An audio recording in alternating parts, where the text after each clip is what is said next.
नमस्कार, आप देख रहे हैं 9 की 9 खबर। आपके साथ मैं हूं शिप्रा झा। बीपीएससी शिक्षक भर्ती पेपर लीक मामले में बड़ी खबर सामने आ रही है। बीपीएससी शिक्षक भर्ती पेपर लीक मामले में छापेमारी।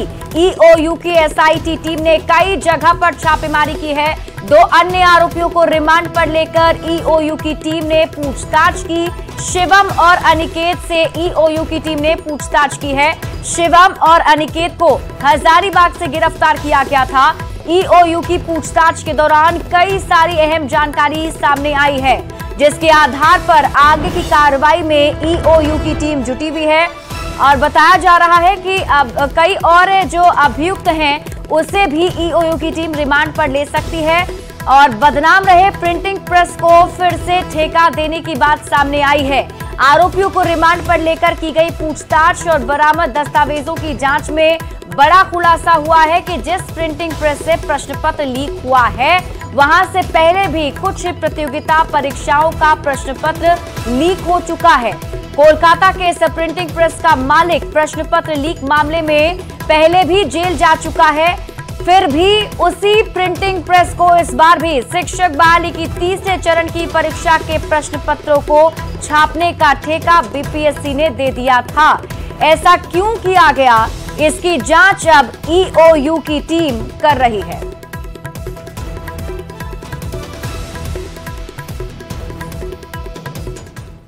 और पटना में मद्य निषेध विभाग की टीम ने बड़ी कार्रवाई की है। पटना जंक्शन पर होली के पहले शराब पार्टी करते हुए रेलवे के 5 इंजीनियर समेत 8 लोगों को गिरफ्तार किया गया है। गिरफ्तार लोगों में 5 सीनियर सेक्शन इंजीनियर और 3 सहायक कर्मी शामिल हैं। इन सभी को पटना जंक्शन रेलवे स्टेशन परिसर कैंपस में स्थित कार्यालय में शराब पीते हुए मद्य निषेध विभाग की टीम ने गिरफ्तार कर लिया। गिरफ्तार लोगों में 5 सेक्शन इंजीनियर हैं, जिनमें गौतम कुमार, प्रमोद कुमार, प्रवीण कुमार, अविनाश कुमार और संजय कुमार सिंह के अलावा हेल्पर रितेश कुमार, हेल्पर राकेश कुमार और फिटर वीरेंद्र कुमार शामिल है। ये सभी पटना जंक्शन पर ही तैनात हैं। मौके से और अधिक जानकारी दे रहे हैं न्यूज 18 संवाददाता संजय कुमार।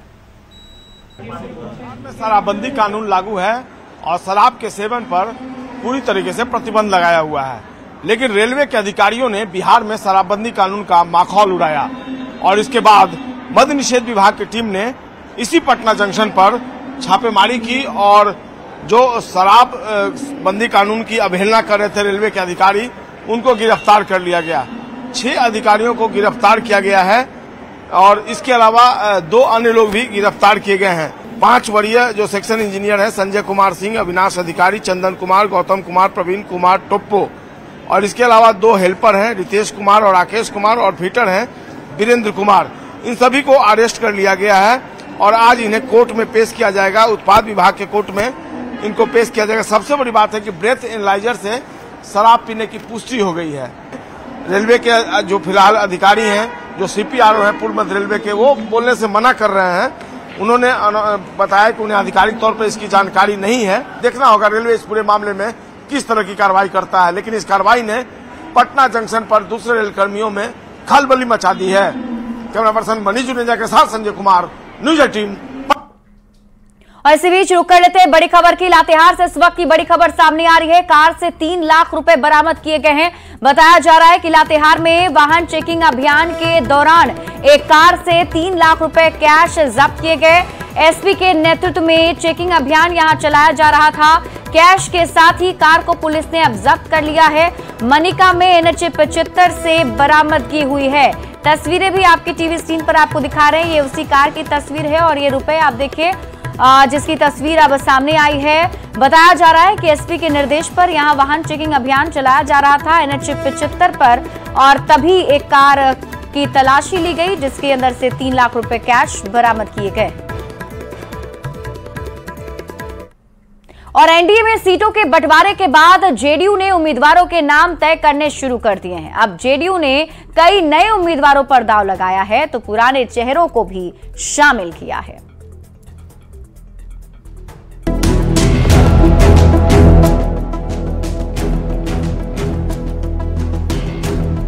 बिहार में एनडीए में सीटों पर सहमति बन गई है और अपने अपने फॉर्मूले पर शामिल दलों ने प्रत्याशियों का चयन करना शुरू कर दिया। 16 सीट पर लोकसभा चुनाव लड़ रही जेडीयू बारी बारी से अपने उन चुनिंदा चेहरों को बुलावा भेजना शुरू कर चुकी है। इसी कड़ी में लवली आनंद नीतीश कुमार से मिलने पहुंची।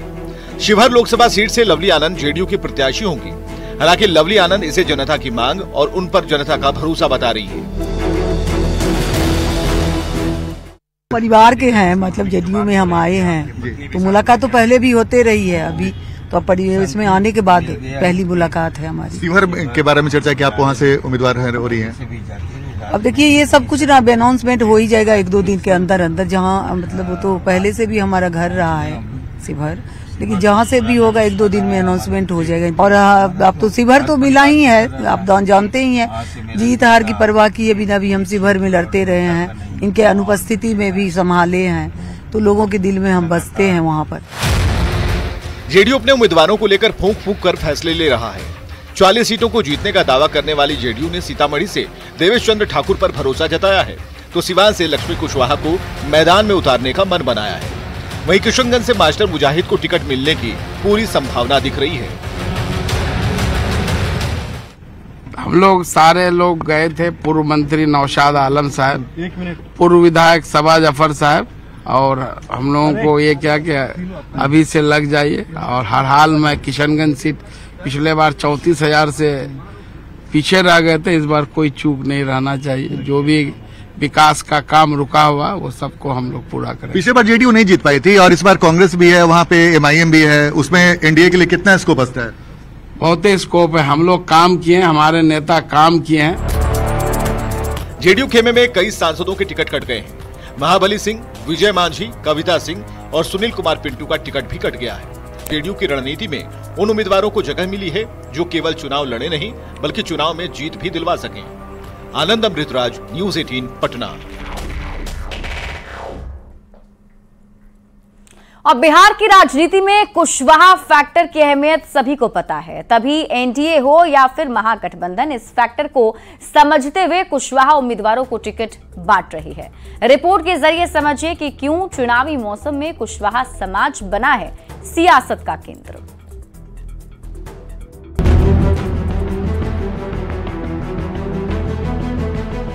2024 लोकसभा चुनाव में जातियों का फैक्टर अहम रोल अदा करने वाला है और अगर कुशवाहा समाज की भागीदारी या फिर टिकट बंटवारे में हिस्सेदारी की बात हो तो एनडीए हो या फिर इंडिया अलायंस, सभी कुशवाहा समाज के जरिए बड़े वोट बैंक को अपने साथ करने की कोशिश में है।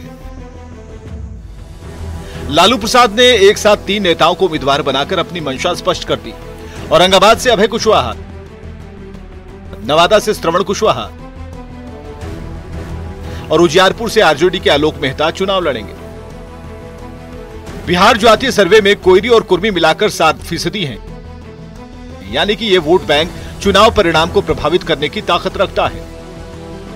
बीजेपी के प्रदेश अध्यक्ष सम्राट चौधरी खुद कुशवाहा समाज से आते हैं। बीजेपी ने बिहार का डिप्टी सीएम बनाकर यह संदेश देने की कोशिश की कि वे कुशवाहा समाज के सबसे बड़े हिमायती हैं, और तो और बीजेपी ने उपेंद्र कुशवाहा को अपने साथ रखा और टिकट भी दी। लंबे समय तक ये कंस्टिट्यूएंसी लव और कुछ दोनों ही, कोयरी कुर्मी जिसको बोलते हैं हम लोग, ये नीतीश कुमार की कंस्टिट्यूएंसी मानी जाती रही है। अब देखिए बीजेपी की तरफ से सम्राट चौधरी का इमरजेंस हुआ, डिप्टी चीफ मिनिस्टर बने, स्टेट के प्रेसिडेंट हैं, तो एक नीतीश, मैं एक कारण जो स्पष्ट रूप से देख रहा हूं कि नीतीश कुमार जैसे जैसे कमजोर हो रहे हैं, एक कंस्टिट्यूएंसी देख रहा है कि अप फॉर ग्रैब्स है कि इस कंस्टिट्यूएंसी को अपने पास बुलाओ लाओ। ये अभी जद्दोजहद सारी पार्टियों में चल रहा है। कुछ दिनों पहले राबड़ी देवी की आई एक तस्वीर केवल तस्वीर मात्र नहीं थी। खेत में काम कर रही राबड़ी कुशवाहा वोटर्स में एक संदेश देने की कोशिश कर रही थी कि उनका लगाव खेती और किसानी से है और जमीन किसी भी जात या फिर समाज की हो, खेती करने वाला समाज उनके साथ खड़ा है। जो तस्वीरें और रुझान बता रहे हैं, लवकुश का आंकड़ा चुनाव को प्रभावित कर सकता है। ये बात एनडीए को भी मालूम है और इंडिया अलायंस को खूब पता है। Bureau report, news 18। कटिहार से एनडीए प्रत्याशी के रूप में जेडीयू के दुलाल गोस्वामी के नाम की घोषणा हुई है। नाम की घोषणा होने के बाद पटना से कटिहार पहुंचे एनडीए कार्यकर्ताओं ने उनका जमकर स्वागत किया। दुलाल चंद गोस्वामी ने मोदी नीतीश के विकास मंत्र के साथ साथ अल्पसंख्यक बहुल सीमांचल में सीएए और राम मंदिर के मुद्दों पर अपनी बात रखी। साथ ही जेडीयू प्रत्याशी ने कहा कि जिस महागठबंधन ने नीतीश कुमार को सम्मान नहीं दिया, बिहार की जनता उस महागठबंधन का कभी भी सम्मान नहीं करेगी। कंफ्यूजन नहीं होता तो महागठबंधन टूटता क्या? महागठबंधन का निर्माण करने वाले जिस नेता के महागठबंधन सम्मान नहीं दे सकता है तो वो महागठबंधन कैसे आगे बढ़ेगा? महागठबंधन का क्षरण उस दिन हो गया जिस दिन वो नीतीश जी को स्वीकार नहीं कर सके। जब वो नीतीश जी पर विश्वास नहीं कर सकते हैं तो बिहार की जनता भी उस महागठबंधन पर विश्वास नहीं कर। लोकसभा चुनाव के ऐलान के बावजूद झारखंड में गठबंधन के सहयोगी दलों के बीच सीट शेयरिंग पर बात नहीं बन सकी है। इस पर बीजेपी ने निशाना साधा है, जबकि जेएमएम ने होली के बाद ऐलान करने की बात कही है।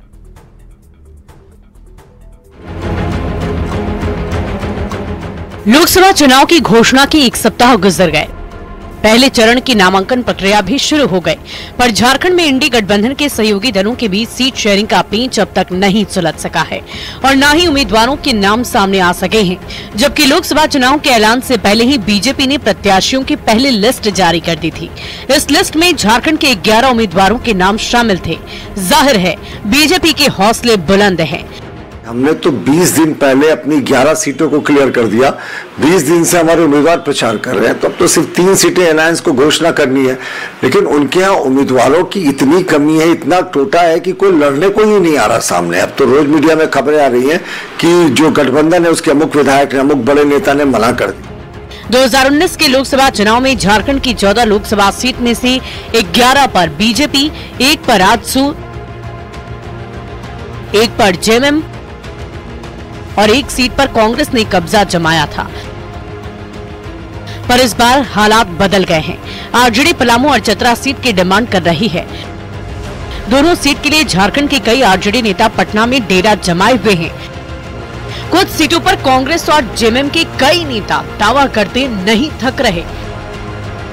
हालांकि जेएमएम का कहना है कि होली के बाद सीट शेयरिंग का ऐलान कर दिया जाएगा। राजद पलामू चतरा पर दावा कर रही है, दावा करना भी चाहिए, लोकतंत्र है। लेकिन गठबंधन के आला कमान के बीच जब बातें होंगी तो अंतिम निर्णय वही होगा। अंतिम निर्णय अगर दोनों सीट आरजेडी को जाएगा तो आरजेडी लड़ेंगे, कांग्रेस को 1 सीट आएगा तो कांग्रेस लड़ेगी। ये फैसला कोई एक नेता बैठ के नहीं करेंगे, जो आला कमान के शीर्ष नेता है वो कर लेंगे और मुझे लगता है होली के बाद ये फैसला हो जाएगा। बीजेपी की ओर से घोषित 11 उम्मीदवारों ने अपने अपने क्षेत्र में जनसंपर्क अभियान शुरू कर दिया है, पर गठबंधन की ओर से अब तक न सीट शेयरिंग की तस्वीर साफ है और न ही उम्मीदवारों के चेहरे। ऐसे में चुनाव प्रचार प्रसार अभियान को अब तक गति नहीं मिल सकी है। संजय सिन्हा, न्यूज़ 18, रांची। और अब बात करेंगे बिहार के मौसम की। दरअसल पिछले दिन हुई बारिश और ओलावृष्टि के कारण बिहार के मौसम में परिवर्तन देखा जा रहा है। पिछले 24 घंटे में तापमान में 5 डिग्री सेल्सियस तक की बढ़ोतरी दर्ज की गई। पटना स्थित मौसम विज्ञान केंद्र के वैज्ञानिकों का मानना है कि आने वाले दिनों में तापमान में बढ़ोतरी होगी और आज से लेकर होली तक कई जिलों में बारिश होने की भी संभावना है। बदलते मौसम पर और अधिक जानकारी दे रहे हैं संवाददाता संजय कुमार। उतार चढ़ाव लगातार जारी है। एक बार फिर से राजधानी पटना में मौसम बदला बदला सा लग रहा है। मौसम विभाग की माने तो पिछले कुछ दिनों में हुई बारिश और ओलावृष्टि के कारण बिहार के मौसम में यह परिवर्तन हुआ है। पटना समेत बिहार के कई जिलों में रात्रि के समय हल्की कनकनी महसूस हो रही है, लेकिन धीरे धीरे यह जो कनकनी है यह खत्म हो जाएगी, इस बात की संभावना जताई जा रही है। बारिश के बाद एक बार फिर से तापमान में बढ़ोतरी दर्ज की जा रही है। पिछले 24 घंटे में तापमान में अचानक से 5 डिग्री सेल्सियस तक की बढ़ोतरी दर्ज की गई है। पटना स्थित मौसम विज्ञान केंद्र के वैज्ञानिकों की माने तो आने वाले दिनों में तापमान में बढ़ोतरी होगी, लेकिन होलिका दहन यानी आज से रंगोत्सव तक यानी होली तक बारिश की संभावना भी जताई गई है। वैज्ञानिकों की माने तो बिहार का मौसम आज शुष्क रहेगा, यानी कि दिन में कहीं भी बारिश होने की संभावना नहीं है, लेकिन शाम होते ही होलिका दहन से लेकर होली तक बिहार के पश्चिमी चंपारण, पूर्वी चंपारण, सीतामढ़ी, शिवहर, मधुबनी, सुपौल, मध्य